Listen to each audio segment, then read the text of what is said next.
देखिए student next numerical देखिए। Next numerical में कह रहा है ए बोतल weighs 30 gram when empty, 53.4 gram when filled with liquid and 48 gram when filled with water. Calculate the density of liquid, और आपको क्या आगे है given density of water is equal to 1000 kilogram per metre cube. तो student देखिए क्या कह रहा है न्यूमेरिकल। न्यूमेरिकल ये कह रहा है स्टूडेंट कि कोई एक बोतल है। स्टूडेंट मान लीजिए कि ये वो कोई बोतल है और स्टूडेंट इस ये बकेट ये बोतल फिलहाल के लिए मैं मान लेता हूं एमपीटी है। तो जब ये बकेट एमपीटी रहती है तो स्टूडेंट इसका मास कितना रहता है आपका 30 ग्राम रहता है। कितना रहता है स्टूडेंट 30 ग्राम जब ये एमपीटी है। अब स्टूडेंट इस बोतल के अंदर अगर आप कोई लिक्विड डाल देते हैं, कोई भी लिक्विड इसके अंदर अगर आप डाल देते हैं तो ये लिक्विड डालने के बाद अब आपने इसके अंदर एक लिक्विड डाल दिया है स्टूडेंट। तो जब आपने इसके अंदर लिक्विड डाल दिया स्टूडेंट, तो लिक्विड डालते वक्त याद रखिए जब आपने इसमें अंदर जब इसके अंदर आपने लिक्विड डाला तो इसका जो मास है स्टूडेंट वो हो जाता है 53.4 ग्राम। यानी इस खाली बोतल का मास कन्वर्ट हो जाता है 53.4 में। और अगर आप इसी एमपीटी बोतल में लिक्विड ना डालकर वाटर डाल दें, क्या डाल दें स्टूडेंट, अब आप इसके अंदर सपोज करिए पहले तो आपने इसके अंदर लिक्विड डाल दिया है, अगर आप उसको लिक्विड को ना डालें और उसके अंदर वाटर डाल दें, उस एमपीटी बोतल में वाटर डाल दें, ये क्या डाल दिया स्टूडेंट आपने वाटर डाल दिया। तो जब आप इसके अंदर वाटर डालते हैं तो स्टूडेंट इसका जो मास है वो हो जाता है आपका 48 ग्राम। और स्टूडेंट हमें और क्या बोला गया है, इसके अलावा स्टूडेंट हमें यहाँ पर इस क्वेश्चन में डेंसिटी ऑफ वाटर भी गिवन है, मतलब जो वाटर है उसकी डेंसिटी में बताई गई है 1000 किलोग्राम पर मीटर क्यूब। और हमसे पूछा क्या गया स्टूडेंट, हमसे पूछा गया है कि हमें यहाँ पर ये जो लिक्विड आपने डाला है इसकी डेंसिटी कैलकुलेट करनी है। ठीक है स्टूडेंट, समझ गए होंगे, आई होप आप ये न्यूमेरिकल समझ गए होंगे कि जब बकेट खाली है तो उसका ग्राम वजन जो है उसका मास जो वो 30 ग्राम होता है, लिक्विड डालने पर 53.4 ग्राम होता है और वाटर डालने पर 48 ग्राम होता है। हमें वाटर की डेंसिटी गिवन है, हमें लिक्विड की डेंसिटी पूछी गई है। तो स्टूडेंट देखिए कुछ गिवन डेटा मैंने ऑलरेडी लिख लिया है। सबसे पहले मैंने मास ऑफ द एम्प्टी बोतल जो कि न्यूमेरिकल में दिया हुआ था 30 ग्राम लिख लिया है। जब मैं उस बोतल को लिक्विड से फिल कर देता हूं तो उसका मास कितना हो जाता है स्टूडेंट 53.4 ग्राम जो मैंने लिख लिया है। और अगर मैं उसी को वाटर से फिल करता हूं तो कितना हो जाता है स्टूडेंट 48 ग्राम।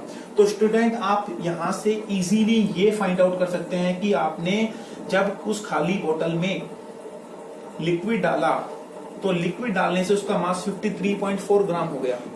तो आप यहां से इजीली निकाल सकते हैं कि आपने कितना लिक्विड इसके अंदर डाला है। और वो किस तरीके से निकालेंगे आप स्टूडेंट, तो मास ऑफ लिक्विड आप निकाल सकते हैं। मास ऑफ लिक्विड निकालने के लिए आप क्या करेंगे, mass of liquid is equal to आपका हो जाएगा, आप क्या करेंगे स्टूडेंट, जो आपने बोतल का जो टोटल मास लिक्विड को डालने के बाद हुआ है वो जो कि कितना है स्टूडेंट 53.4 में से खाली बोतल के मास को माइनस कर देंगे और ये स्टूडेंट आपका आ जाएगा 23.4 ग्राम, यानी मास ऑफ लिक्विड आपके पास ये आ जाएगा।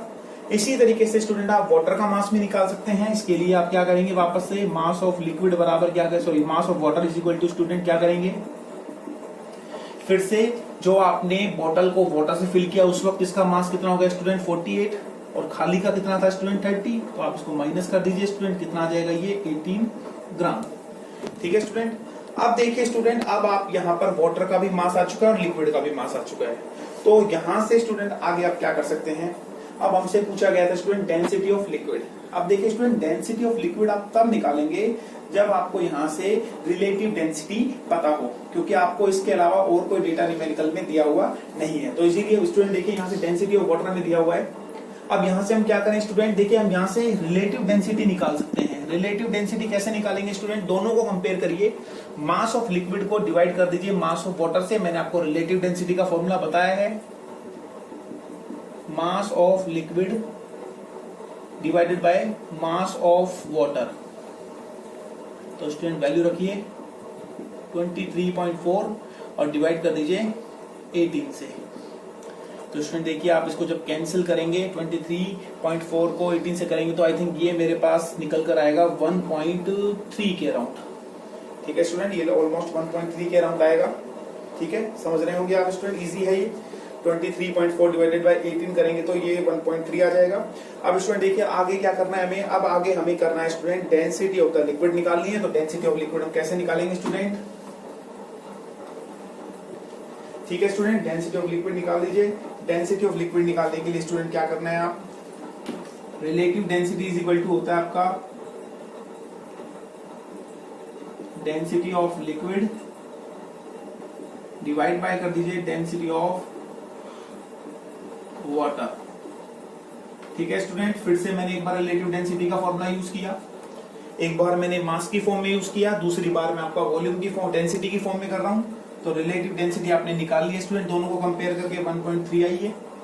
डेंसिटी ऑफ लिक्विड आपको फाइंड करना है स्टूडेंट, डेंसिटी ऑफ लिक्विड और divided by student density of water आपको गिवन है 1000। तो स्टूडेंट देखिए जब आप इसको क्रॉस मल्टीप्लाई करेंगे तो आपके पास यहां से इसका फाइनल आंसर इजीली आ जाएगा। स्टूडेंट देखिए किस तरीके से, तो यहां से स्टूडेंट डेंसिटी ऑफ लिक्विड देखिए कितना हो जाएगा, density of liquid is equal to हो जाएगा आपका 1.3 इंटू 1000, ये आ जाएगा आपका 1300 किलोग्राम पर मीटर क्यूब। अब स्टूडेंट देखिए एक चीज आप समझिए अच्छे से, यहां पर मैंने फाइनल आंसर जो निकाला है वो किलोग्राम पर मीटर क्यूब में निकाला है, और हमारे पास क्वेश्चन में जो मास दिया गया था वो ग्राम में दिया गया था। तो आपके दिमाग में ये आना चाहिए कि यहाँ पर आप किलोग्राम में सोल्व कर रहे हैं और यहाँ पर आपने ग्राम में निकाला है।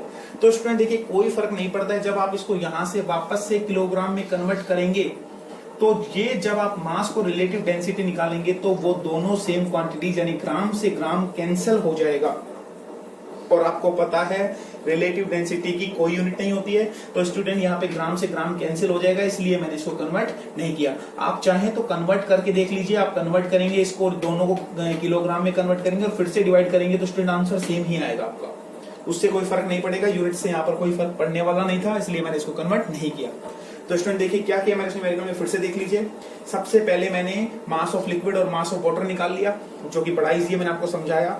फिर स्टूडेंट देखिए मैंने मास ऑफ लिक्विड और मास ऑफ वाटर से इनकी रिलेटिव डेंसिटी निकाली, और रिलेटिव डेंसिटी निकालने के बाद स्टूडेंट मैंने फिर से डेंसिटी की फॉर्म में रिलेटिव डेंसिटी का फॉर्मूला लगाया, और रिलेटिव डेंसिटी इक्वल टू होता है आपका density of liquid divided by density of water. Relative density आपने निकाली 1.3। डेंसिटी ऑफ लिक्विड आपसे पूछा गया था स्टूडेंट, ये आपसे पूछा गया था, और आपको वाटर की डेंसिटी दे रखी थी। तो आपने जब क्रॉस मल्टीप्लाई करके इसको सोल्व करेंगे तो आपका आंसर फाइनल आ जाएगा स्टूडेंट कितना, 1300 किलोग्राम पर मीटर क्यूब। अब स्टूडेंट देखिए एक मैं आपको घर के लिए होमवर्क दे रहा हूं, इस क्वेश्चन को आप सोल्व करके मुझे कमेंट करेंगे। तो स्टूडेंट देखिए क्वेश्चन है आपका, बोल देता हूं आपको, चलिए लिख देता हूं आपके लिए। स्टूडेंट क्वेश्चन कह रहा है a piece of copper of mass 106 gram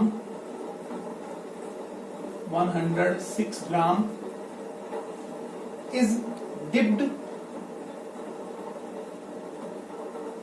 dipped in a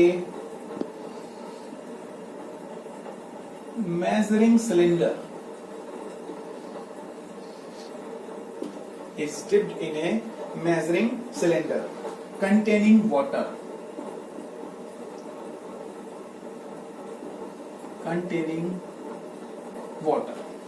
ठीक है student, at 22 ml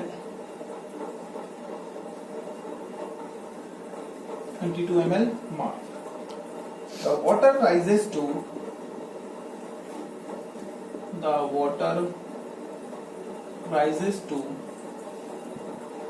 34 milliliter mark.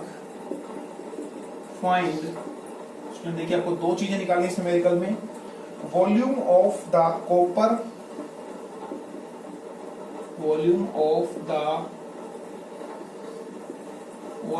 Copper piece, और बी आपको निकालना है स्टूडेंट डेंसिटी ऑफ कॉपर।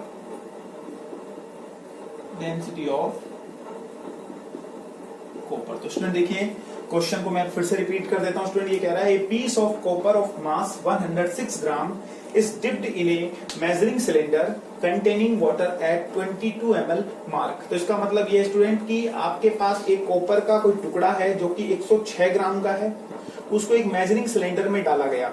और स्टूडेंट देखिए मेजरिंग सिलेंडर में जब उसको डाला गया है तो ये याद रखिए, मान लीजिए ये वो मेजरिंग सिलेंडर है और देखिए स्टूडेंट इस पर कुछ ना कुछ यहाँ पर इस तरीके से स्केल लगे होते हैं और यहाँ पर मान लीजिए वो 22 ml मार्क तक इसमें पानी भरा हुआ है, यानी कि 22 ml तक यहाँ पर पानी भरा हुआ है।